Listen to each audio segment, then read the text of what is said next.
There's nothing like cracking that cellophane and pulling that record out. It just smells great.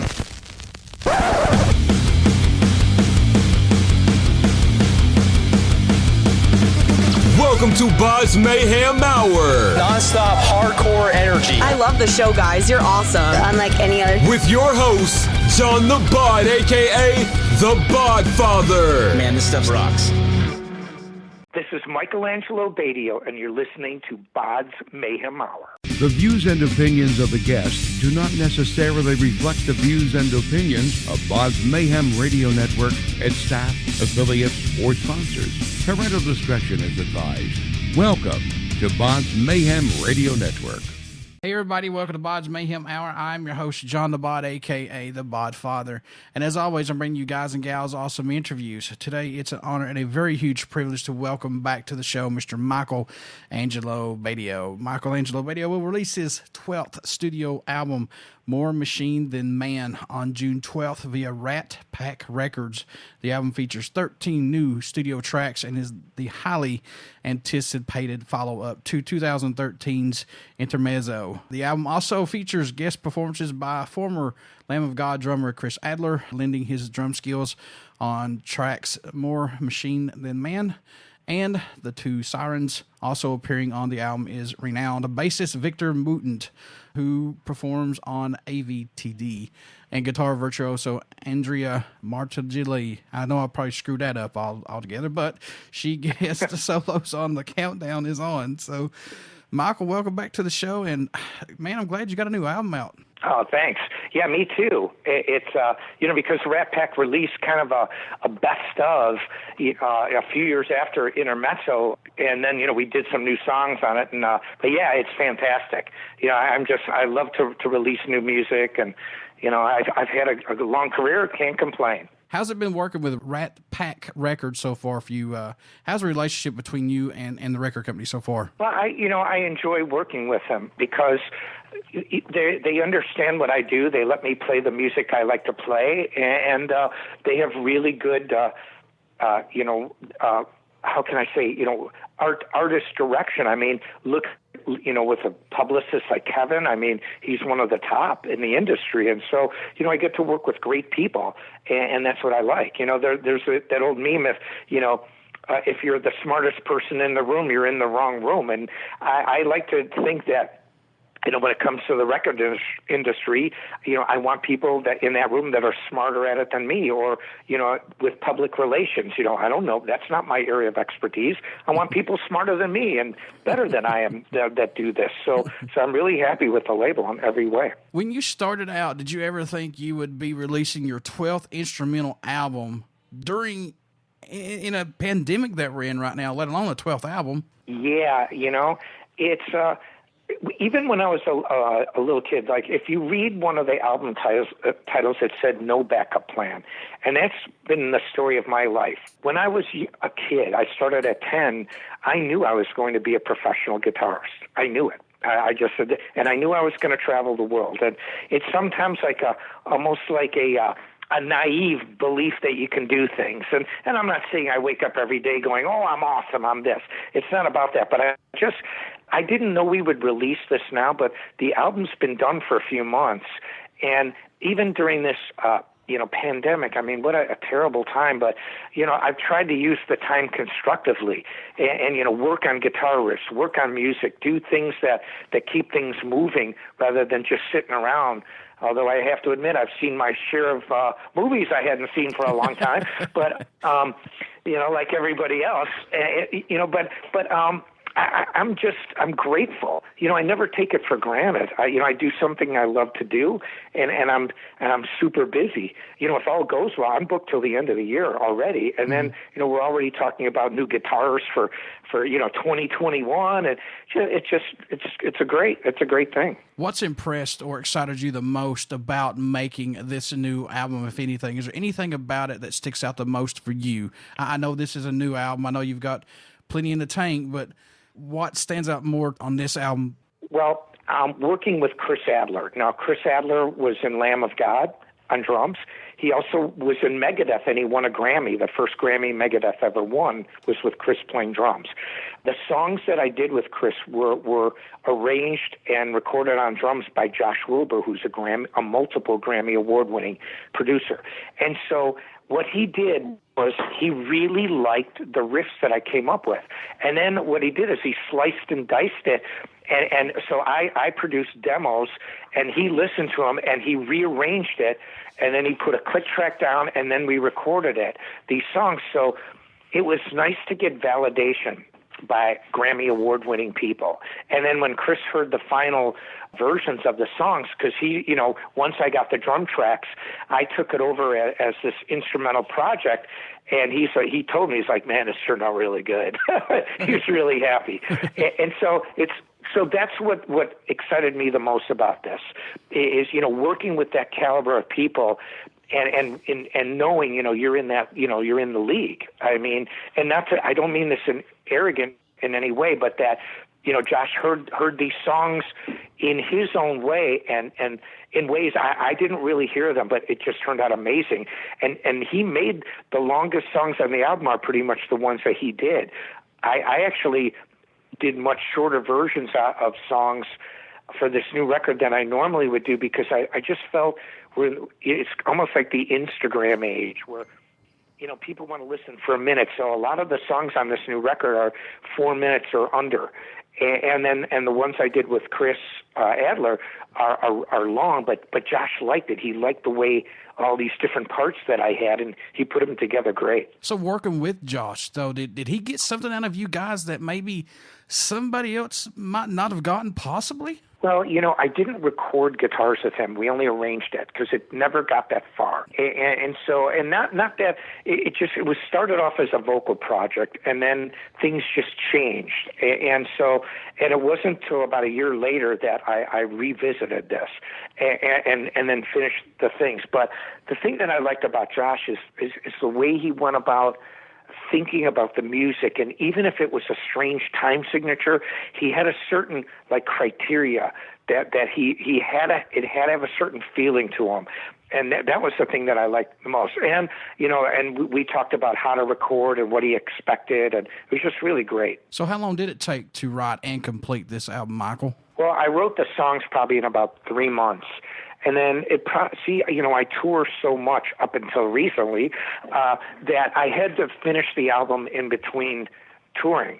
And so, a little bit here, a little bit there, but I like recording like that because you get a chance to live with something, and something you might really love at first.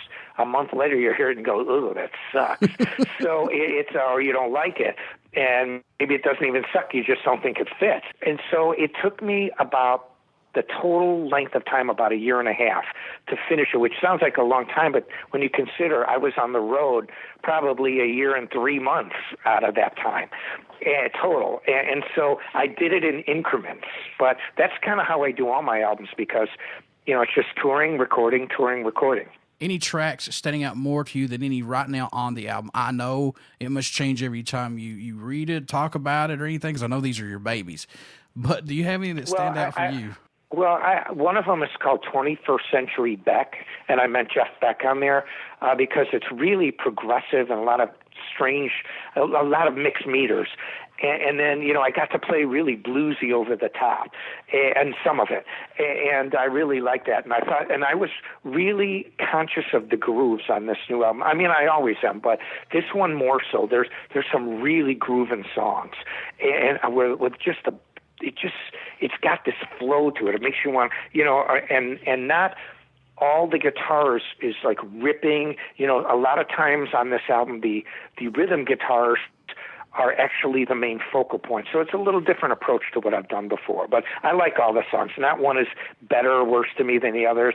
I have a few standouts. Like I love the song The Badlands. I like the title track More Machine Than Man. 21st Century Beck, and there's a bunch of other ones I like just as much too. Now, I know you've got a lot of stuff that's out, but how do you decipher which riff is going to go on this album or save it for another album, or how do you keep to say, okay, I want to stay fresh and try to come up with something new? How do you do that? Because to stay fresh with this, because you've got a lot of stuff that's out there. Yeah, and well, I don't get writer's block. I just don't. And you know, I've studied about people who do and what they do to get rid of it or to get over it, because some people just can't. You know, I don't save riffs for another album. I don't believe, that's not my thought process. I put the best I can right now, because you know that old saying, tomorrow's not promised to you. So you put the best you can out today and write the best stuff for tomorrow. You know, but I think it's just a matter of, I've been on 2 major labels, so these 12 albums, actually, believe it or not, there were 2 more after Intermezzo that came out. So it hasn't been that long. There was Shred Force 1 that came out in 2015, and then I released another album with a female singer in 2017. And so and she almost won The Voice in Europe. It was amazing. I did the record. It was through her, but I wrote all the songs with her. And so, I released a lot of things, but I think I have a goal when I write music or just do anything in life. Perfection is not the goal, because people who are perfectionists can't ever release anything because it's never good enough. Paralysis through analysis. So my thinking is, when it's good enough, you put it together. When at the end of the day, if I can tell myself this is the best I could do, the best, then I'm done. And then I don't worry about it. Oh, yeah, for sure. Was it hard for you to choose between the current set of songs? Which one would be the first single you wanted to release for the album? Not really. See, I just deliver the songs, and then Rat Pak told me which songs they were going to, they liked videos for. Mm-hmm. So, we did 2 music videos for this album, and and the label picked them. And, I learned a long time ago that, I'm friends with Mark Tremonti from Creed and Alter Bridge, and, Tom Morello from Rage Against the Machine, and Audio Slave was my student. And the artist pretty much never knows what the public thinks is their best music. The public is the one to ultimately decide. But I think I leave that in the hands of other people. I don't really try to write for anything. It's like I have viral videos on YouTube. If I had a recipe for a viral video, I'd love it, because everyone would be viral, but you just don't know. So I leave that in the hands of other people. You know what I mean? Who knows? I just don't know. Now, I mentioned earlier you had guest appearances from former Megadeth Lamb of God drummer Chris Adler, plus Victor Wooten on bassist, and plus guitar virtuoso Andrea Martigelli. Did you specifically have tracks that you wanted them to do, or did you let them pick their own? No, the ones with Adler were done specifically with him in mind, because Josh Wilbur produced it, and he always records Chris's drums. But the one with Victor Wooten, Victor was supposed to be the bass player on the whole album, but what happened is after we recorded their tracks, I had some crazy life things happen. My sister had passed away, my younger sister, a little bit before that. And then right after this, my mom died. And then the owner of the guitar company I was with, who I was super close to, he was like a family, he passed away. I was like, what's going on here? Yeah, and that's what stopped my momentum on the album, and that's what kind of stopped things, because it took me about 6 months to just get over all this stuff. It's like 3 life-changing events all at the same time. And so that's when I picked it up. So what happened with Victor is the band that was supposed to be the band didn't happen, because now you've got these other world-class musicians who are doing things on their own, and now their schedules didn't mesh. So then I finished it up. But Victor, he just did a guest bass solo, whereas we have songs with him on it, but those weren't ones that really went on the record. And maybe in the future we'll all get together and do a proper album where all of us have musical input. But on the songs Chris played on, he had a lot of input. The one Victor did, it was just my song that he did a solo on. Man, condolences first and foremost, because they say it runs in 3s. I don't know if anybody else has heard that or not, but they say death runs in 3s. So it's very... It's a blow, that's for sure. I think you're right, yeah. And I'm not trying to get, elicit any sympathy, or, I never felt like, feel sorry for me. I just, you know what I mean? I never think a person, I would never say I know how you feel, because I don't know how another person feels. But I can tell you, for me, it took about 6 months just to get my head together, just to say, okay, this is what it is. This is, I didn't even want to play guitar. I'm not kidding. It was just so many things happen at the same time. And my dad's been gone a long time too. So, here's me, Yeah. just me. And so, your livelihood gets affected, it's like business and your personal life all at the same time. It all hits you at the same time. So it happened, but I feel great now. I'm out of it, and I can hear my mom now. If I was lazy, get back to work. So, it's. But I was close to my parents. It's close to my sister. Yeah. I think it'll be 21 years. My dad will be passed this November. So you never forget, but every day gets easier. I will say that. That's right. Yeah, and you want to think to yourself that your parents are looking down, or your dad saying, "All right, good job. Well done," as the British say. I keep going back to this, but since you've been around for so long, and I don't mean that in a bad way, I mean it in a great way. Do you still see... Oh, no, I feel good, yeah. Do you still see it challenging for you to come up with new stuff? Do you see yourself pushing yourself still outside that box every day with this? Well, I think the challenge is to remain, viable and to remain relevant, because I don't really plan, and I think that's one of the things that I love about music, is that if you work, for example, I saw Paul Rogers this summer. I'm friends with Bruce Kulick that played in Kiss. He plays in Grand Funk, and we're buddies. And so he was on tour, and I just got off the road like 2 days before, in July of last year, and he messages me. He's like, "Mike, are you in town?" I said, "Yeah." And he goes, "Well, Grand Funk's playing with Bad Company at this outdoor festival, and happened to be right by where my brother-in-law lives." So I got my brother-in-law, and this drummer friend of mine.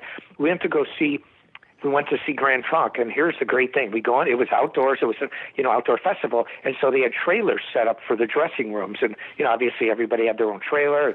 And so I go into the Grand Funk trailer, and there's the guys from Bad Company. They're all sitting together hanging out, watching my double guitar video as I'm walking in. And so here I meet, all these iconic guys, right? And they're asking me questions. And so, here's how I answer that. I mean, Bruce has seen it and done it. He plays great. Paul Rogers sings today. Last year in July, when I saw him, every bit as good as the Bad Company of the 1970s. When he said, "I can't get enough of your love," I mean, he sang it exact.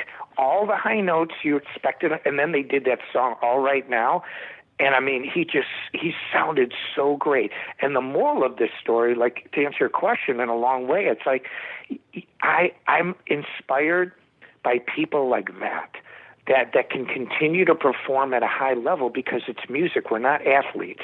And so that's the quest for me, to keep doing new things, and that's what keeps me going. I just love it. I love to play guitar, and I still love it. I like to practice, and I like to see if I can still, play, not only just play what I always could play, which I can, but, to learn new things. So, and to see people like Paul Rogers just killing it up there.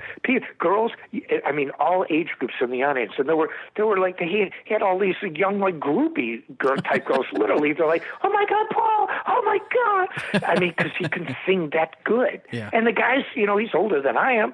And I mean, but he's amazing. And there you go. So who did the amazing artwork on this album? Because it's pretty much badass, hands down on it. It's pretty cool, isn't it? Yeah. I mean, that's the label. That's Joe O'Brien, the owner of Rat Pak. He just told me the idea. And see, where we got the name More Machine Than Man, obviously, there's the Star Wars reference. But I was a writer for Guitar World magazine. I did a guitar column every month for, like, there's 5-6 years. They were able to make 3 DVDs out of all my lessons. And so it's a lot of columns, but they did a big article about me, and, I've a lot of guitar publications, but they said they called me More Machine Than Man. And they were the ones and so that kind of thing is stuck with me. And so they gave me the title of that. So that's why I used it for the new album. What do you hope everyone takes away, or message you hope they hear while listening to any of your music in general, Michael? What do you hope they take from it? 1, that they like the songs. 2, that they hear the feeling that I have for it. And 3, that, I've been able to, that I really do that. I'm the real deal. But that what they hear is a lifetime of playing at a high level. And nobody gave that to me. You know I was born with talent, but if talent was the only thing, there'd be millions of people that are rock stars. You know, I work really hard for it, and I never take it for granted. So that's what I want people to take away. You know, that this is a culmination of a lifetime, and I work at my craft, and my craft is still, it's razor sharp still. So that's hopefully what they get from it. So since almost everyone is in quarantine and everything's kind of opening back up just a little bit from the coronavirus, do you think concerts and festivals will have the same impact as before with sales and attendance? Or has this hurt it in the long run, and will we see changes, you know, like maybe attendance, like smaller attendance and stuff like that? Do you think this has hurt it? Well, this is new territory. I mean, in my entire life, I've never heard of, our economy was rocking, you know, and I had I was supposed to be on tour right now. I had a 28 city tour scheduled just for the month of May. And I was so busy. So I think that I don't really know. I'm hoping for the best, but I do think that because there's, we shut down our economy.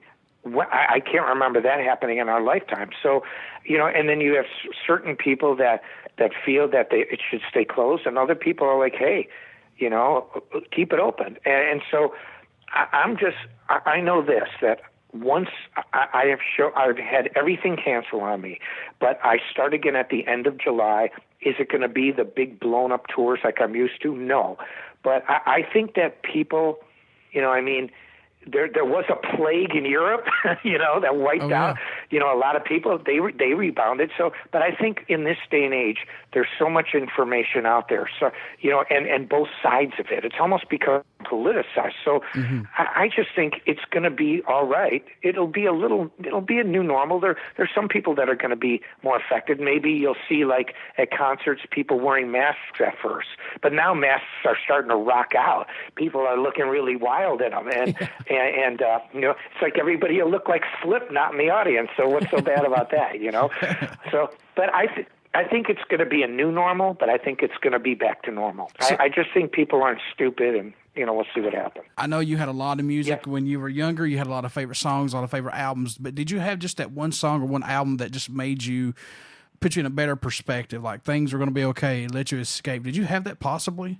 I don't, because I like so many artists that I get feelings from songs, and there are people out there that don't feel music. I found this out, and I've read about it. Like, I don't know if you ever listen to a song, you get a chill from it. A funny example is that song "In the Air Tonight" by Phil Collins. When the drums, when those drums come in, even Mike Tyson, people make references to that. It's a really big moment in that song. You get a feeling. So I like that song. It's not my all-time favorite, but I did a thing recently on a playlist where I put my favorite songs in. There was like a couple hundred, and so I wish I could say there's one, but there isn't. There, like for even Stravinsky's Rite of Spring, the intro, down, down, down, down, the oboe, and then shoom, gong, gong. It sounds like Metallica. That's one of my favorites. Or, like the Metallica Black Album. That's one of my favorites. Or even there's some Leonard Skinner stuff. Like, I love their guitar play. Like, I know a little about love, but baby, I can guess the rest. I listen to, there's certain things I just really like Simple Kind of Man by Skinner. I really like Skinner. And then, even I work with Jim Peterick, who was part of Survivor. He co-wrote Eye of the Tiger. Whatever you think about Eye of the Tiger, you start going, bum, bum, bum. The whole audience goes ballistic. So there's a lot of things I like. I like the Beatles. I don't listen to as much classic rock as I used to. I like a lot of new bands, Five Finger Death Punch.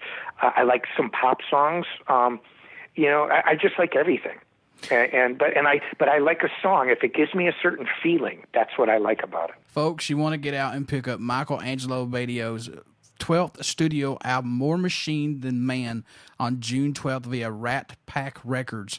You can pre-order this album right now. Michael, how can folks stay in touch with you, buy some merchandise, tour dates when this all gets back to normalcy, all this good stuff? How can they keep in touch with you? Well, they can go to my website. It's an interesting name. I got given the name Hands Without Shadows from the Chinese people because they said, your hands move so fast you do not cast a shadow. So you can see it, handswithoutshadows.com, or go to Rat Pak Records, or my social media, Michael Angelo Batio Official. And I just got a thing from Facebook that says if you still want to remain, what do they call it, where you're recognized, you've got to remove the official. But it's Michael Angelo Batio Official on all my pages. So I'm not going to remove the official. But so, I'm easy to find. You Google me, I'm there. And before I let you go, good sir, would you care to do another promo for my show? Sure. This is Michael Angelo Batio, and you're listening to BODS Mayhem Hour. Everybody stick around. We got some great stuff coming up, and you only hear these interviews right here on BODS Mayhem Hour and BODS Mayhem Hour podcast. Please get on and check out our Facebook page. It has our podcast link, YouTube link, and everything that we are on. And believe me, we are all over the place to bring you good stuff. So get out. Also pick up Michael Angelo Batio's 12th studio album, More Machine Than Man, on June 12th via Rat Pak Records. You will not be disappointed. Please pick up his older stuff as well. Great guitarist. I'm not saying it just because he's on here, but Michael, as always, brother, I love you, and I wish you nothing but the best of luck. Oh, thanks. It was really a great interview. I appreciate it. It's good talking to you again. Yeah, man. Thank you for your time, as always. You're welcome on here anytime you want. Sounds good. Thanks, Bob. See ya. See ya.